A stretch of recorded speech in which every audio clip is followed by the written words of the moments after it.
जय श्री कृष्णा। प्रिय श्रोताओं, आप सभी को पूर्णिमा व्रत की हार्दिक शुभकामनाएं। हिंदू धर्म में पूर्णिमा तिथि का बड़ा ही विशेष महत्व माना गया है।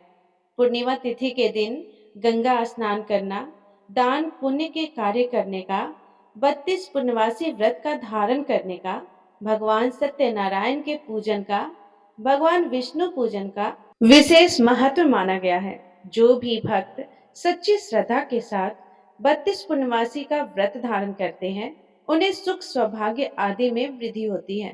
सभी प्रकार के सुख और समृद्धि की प्राप्ति होती है। आज के दिन जो भी सच्चे मन से जैसी भी कामना को लेकर इस कथा को पढ़ता है अथवा सुनता है और दूसरों को सुनाता है, भगवान श्री हरि और भगवान कृष्ण की कृपा से उनकी सभी मनोकामनाएं पूर्ण होती हैं। तो आइए, आज आप सुनेंगे पूर्णिमा व्रत की कथा। द्वापर युग में एक समय की बात है। एक बार मैया यशोदा ने भगवान श्री कृष्ण से पूछा कि हे कृष्ण, तुम सारे संसार के उत्पन्न करता, पोषक तथा उसके संहार करता हो। आज कोई ऐसा व्रत मुझे कहो जिसके करने से मृत्यु लोक में स्त्रियों को विधवा होने का भय न रहे, तथा क्या व्रत सभी मनुष्यों की मनोकामनाएं पूर्ण करने वाला हो। तब भगवान श्री कृष्ण कहने लगे कि हे माता, आपने बड़ा ही सुंदर प्रश्न किया है। मैं आपसे ऐसे ही व्रत का सविस्तार कहूंगा। सौभाग्य की प्राप्ति के लिए स्त्रियों को 32 पूर्णमासियों का व्रत करना चाहिए। इस व्रत को करने से स्त्रियों को सौभाग्य संपत्ति मिलती है। यह व्रत अचल सौभाग्य को देने वाली और भगवान शिव के प्रति मनुष्य मात्र की भक्ति को बढ़ाने वाला है। यशोदा माता ने कहा कि हे कृष्ण, सर्वप्रथम इस व्रत को मृत्यु लोक में किसने किया था, इस विषय में मुझे सविस्तार कहो। भगवान श्री कृष्ण कहने लगे कि इस भूमंडल पर एक अत्यंत प्रसिद्ध राजा, जो कि चंद्रहास नाम से पालित अनेक प्रकार के रत्नों से परिपूर्ण कातिका नाम की एक नगरी थी। वहां पर धनेश्वर नाम का एक ब्राह्मण रहता था और उसकी स्त्री अति सुशीला रूपवती थी। दोनों ही उस नगरी में बड़े ही प्रेम के साथ रहते थे। घर में धन धान्य आदि किसी की भी वस्तु की कोई कमी नहीं थी। उनको एक बड़ा सा दुख था कि उनके पास उनकी कोई संतान नहीं थी। इस दुख से वह अत्यंत दुखी रहते थे। एक समय एक बड़ा तपस्वी योगी उस नगरी में आया। वह योगी उस ब्राह्मण के घर को छोड़कर अन्य सब घरों से भिक्षा लाकर भोजन किया करता था। रूपवती से वह भिक्षा नहीं लिया करता था। उस योगी ने एक दिन रूपवती से भिक्षा ना लेकर किसी अन्य घर से भिक्षा लेकर गंगा किनारे जाकर भिक्षान को प्रेम पूर्वक खा रहा था कि धनेश्वर ने योगी का यह सब कार्य किसी प्रकार से देख लिया। अपने भिक्षा के अनादर से दुखी होकर धनेश्वर योगी से बोला, हे महात्मा, आप सब घरों से भिक्षा लेते हैं, परंतु मेरे घर की भिक्षा कभी भी नहीं लेते। इसका क्या कारण है? योगी ने कहा कि निसंतान के घर की भीख पतितों के अन्न के तुल्य होती है, और जो पतितों का अन्न खाता है वह भी पतित हो जाता है। क्योंकि तुम निसंतान हो, अतः पतित हो जाने के भय से मैं तुम्हारे घर की भिक्षा नहीं लेता हूँ। धनेश्वर यह बात सुनकर अपने मन में बहुत दुखी हुआ और हाथ जोड़कर योगी के पैरों में गिर पड़ा तथा अंतर्भाव से कहने लगा कि हे महाराज, यदि ऐसा है तो आप मुझको पुत्र प्राप्ति का उपाय बतलाइए। आप सर्वज्ञ हैं, मुझ पर अवश्य ही कृपा कीजिए। धन की मेरे घर में कोई कमी नहीं है, परंतु मैं पुत्र ना होने के कारण अत्यंत दुखी हूँ। आप मेरे इस दुख का हरण करें, आप समर्थवान हैं। यह सुनकर योगी कहने लगे कि हे ब्राह्मण, तुम चंडी की आराधना करो। घर आकर उसने अपने स्त्री से सब वृतांत कहा और स्वयं तप के निमित्त वन में चला गया। वन में जाकर उसने चंडी देवी की उपासना की और उपवास किया। चंडी ने 16वें दिन उसको स्वप्न में दर्शन दिया और कहा कि हे धनेश्वर, जा, तेरा पुत्र होगा, परंतु वह 16 वर्ष की आयु में ही मृत्यु को प्राप्त हो जाएगा। यदि तुम दोनों स्त्री पुरुष 32 पुण्यवासियों का व्रत विधि पूर्वक करोगे तो वह दीर्घायु होगा। जितनी तुम्हारी समर्थ हो, आटे के दिए बनाकर शिव जी का पूजन करना। प्रातः काल होने पर इस स्थान के समीप ही तुम्हें एक आम का वृक्ष दिखाई देगा। उस पर तुम चढ़कर एक फल तोड़कर शीघ्र अपने घर चले जाना। अपनी स्त्री से सब वृतांत कहना। ऋतु स्नान के पश्चात वह स्वच्छ होकर भगवान शंकर जी का ध्यान करके उस फल को खा लेगी। तब शंकर भगवान की कृपा से उसको गर्भ हो जाएगा। जब वह ब्राह्मण प्रातः काल उठा तो उसने उस स्थान के पास ही एक आम का वृक्ष देखा, जिस पर एक अत्यंत सुंदर आम का फल लगा हुआ था। उस ब्राह्मण ने उस आम के वृक्ष पर चढ़कर उस फल को तोड़ने का प्रयत्न किया, परंतु वृक्ष पर कई बार प्रयत्न करने पर भी वह न चढ़ पाया। तब तो उस ब्राह्मण को बहुत चिंता हुई और विघ्न विनायक भगवान श्री गणेश जी की वंदना करने लगा।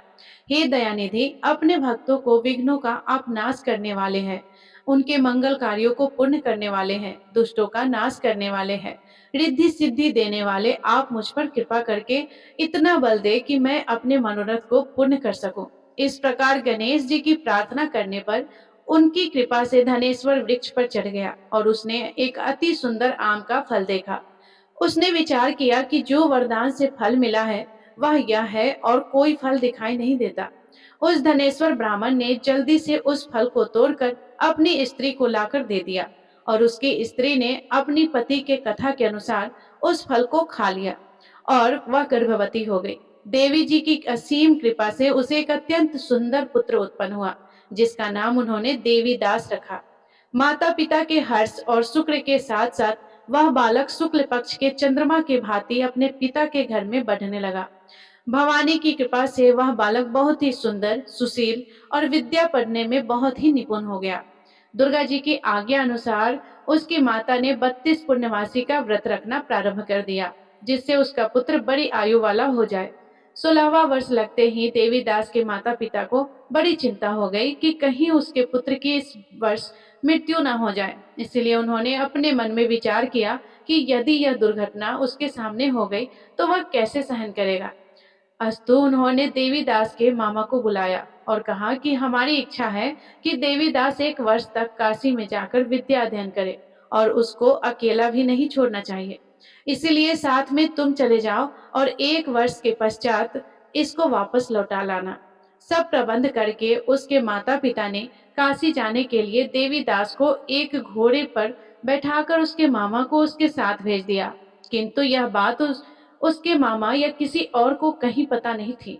धनेश्वर ने सपने अपने पुत्र की मंगल कामना तथा दीर्घायु के लिए भगवती दुर्गा की आराधना और पूर्णमासियों का व्रत करना आरंभ कर दिया। इस प्रकार बराबर 32 पूर्णमासी का व्रत पूर्ण किया। कुछ समय के पश्चात एक दिन वह दोनों मामा और भांजा मार्ग में रात्रि बिताने के लिए किसी ग्राम में ठहरे हुए थे। उस दिन उस गांव में एक ब्राह्मण की अत्यंत सुंदर, सुशील, विदुषी और गुणवती कन्या का विवाह होने वाला था। जिस धर्मशाला के अंदर वर और उसकी बारात ठहरी हुई थी, उसी धर्मशाला में देवीदास और उसके मामा भी ठहरे हुए थे। संयोगवश कन्या को तेल आदि चढ़ाकर मंडप आदि का कृत किया गया, तो लगन के समय वर को धनुवार्त हो गया। अस्तु वर के पिता ने अपने कुटुंबियों से परामर्श करके निश्चय किया कि वह देवीदास मेरे पुत्र जैसा ही सुंदर है, मैं इसके साथ ही लग्न करा दूं और बाद में विवाह के अन्य कार्य मेरे लड़के के साथ हो जाएगा। यह सोचकर देवीदास के मामा से जाकर बोला कि तुम थोड़ी देर के लिए अपने भांजे को हमें दे दो, जिससे विवाह के लगन का सब कार्य सुचारू रूप से हो सके। तब उसका मामा कहने लगा कि जो कुछ भी मधु परक आदि कन्यादान के समय वर को मिले वह सब हमें दे दिया जाए, तो मेरा भांजा इस बारात का दूल्हा बन जाएगा। यह बात वर के पिता ने स्वीकार कर ली। उसने अपने भांजा को वर बनने को भेज दिया और उसके साथ वह विवाह कार्य रात्रि में विधि पूर्वक संपन्न हो गया। पत्नी के साथ वह भोजन न कर सका और अपने मन में सोचने लगा, न जाने यह कैसी स्त्री होगी। वह एकांत में आकर इसी सोच में पड़ गया। तब उसकी आंखों में आंसू भी आ गए। तब वधु ने पूछा कि क्या बात है, आप इतने उदास व दुखी क्यों हो रहे हैं। तब उसने सब बातें जो वर के पिता व उसके मामा में हुई थी उसको बतला दिया। तब कन्या कहने लगी कि यह ब्रह्म विवाह के विपरीत हो कैसे सकता है। देव, ब्राह्मण और अग्नि के समान मैंने आपको ही अपना पति बनाया है, इसीलिए आप ही मेरे पति है। मैं आपकी ही पत्नी रहूंगी, किसी अन्य की कदापि नहीं। तब देवीदास ने कहा कि ऐसा मत करिए, क्योंकि मेरी आयु बहुत थोड़ी है, मेरे पश्चात आपकी क्या गति होगी, इस बात को अच्छी तरह विचार लो। परंतु वह दृढ़ विचार वाली थी। बोली कि जो आपकी गति होगी वही मेरी भी गति होगी। हे स्वामी, आप उठिए और भोजन करिए, आप निश्चय ही भूखे होंगे। इसके बाद देवीदास और उसकी पत्नी दोनों ने भोजन किया तथा शेष रात्रि वे सोते रहे। प्रातःकाल देवीदास ने अपने पत्नी को 3 नगों से जरी हुई एक अंगूठी दी, एक रुमाल दिया और बोला कि हे प्रिय, इसे ले लो और संकेत समझकर स्थिर चित्त हो जाओ।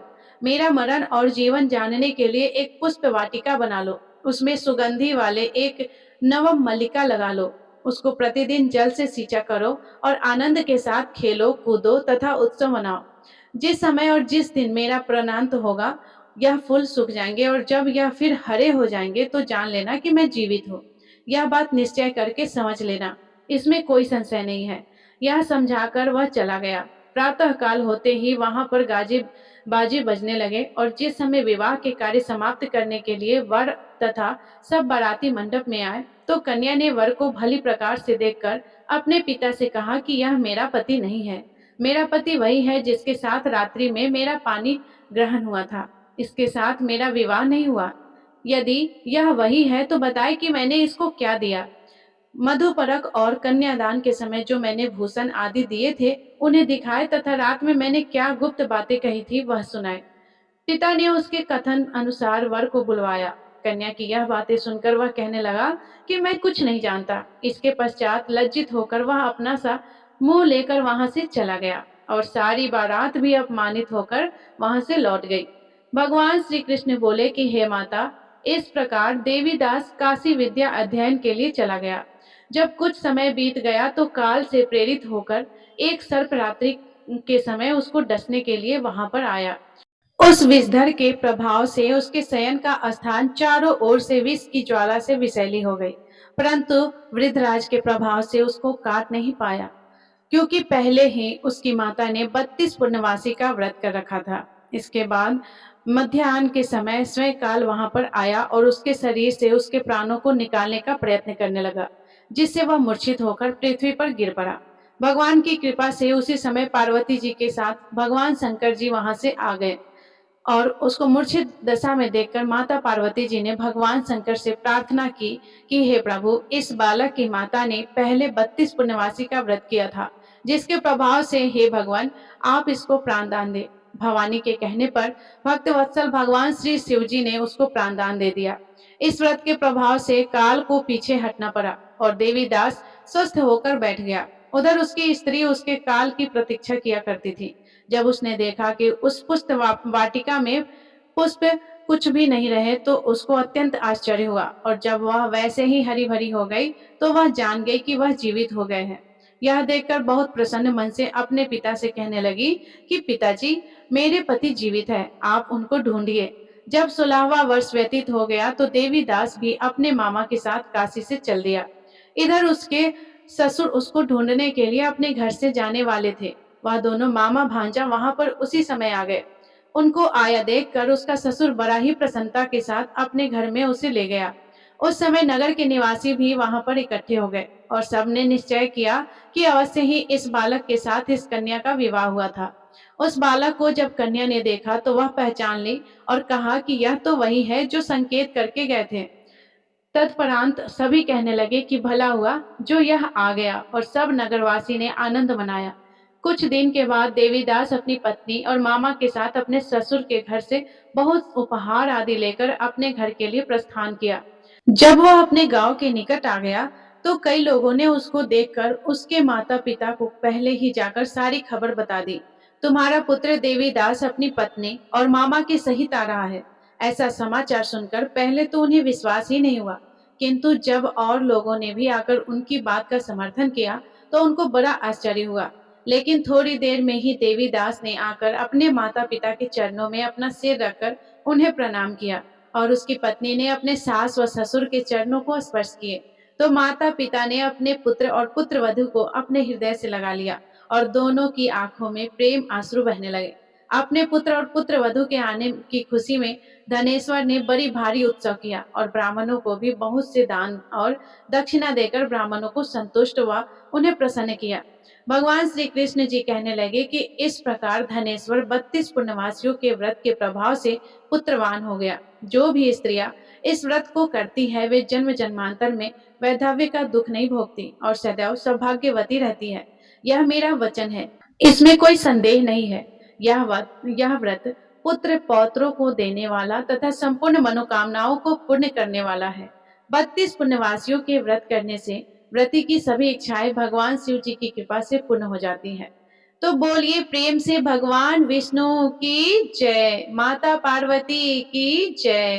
तो प्रिय श्रोताओ, ये थी ज्येष्ठ मास पूर्णिमा की व्रत कथा। यदि ये कथा पसंद आई हो तो वीडियो को लाइक करके चैनल को सब्सक्राइब जरूर कर लीजिएगा और कमेंट बॉक्स में जय श्री हरि विष्णु जरूर लिखिएगा। और अभी तक आप हमारे चैनल को सब्सक्राइब नहीं किए हैं तो प्रतिदिन व्रत की कथा का श्रवण करने के लिए इस चैनल को सब्सक्राइब जरूर कीजिए, ताकि प्रतिदिन आपको व्रत कथा सुनने का अवसर मिल सके। धन्यवाद। राधे राधे। जय श्री कृष्णा।